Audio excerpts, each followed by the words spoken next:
To clean the steam wand after use, wipe it down thoroughly with a damp cloth.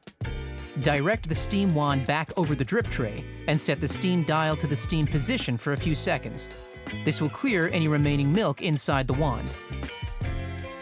If any holes in the steam wand tip become blocked, these should be cleaned using the steam tip cleaning tool, as even partially blocked holes may affect the performance of the steam wand.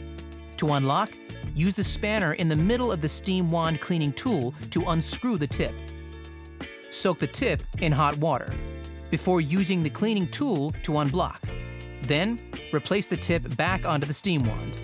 Then turn the steam dial to the steam position to purge the steam wand after cleaning.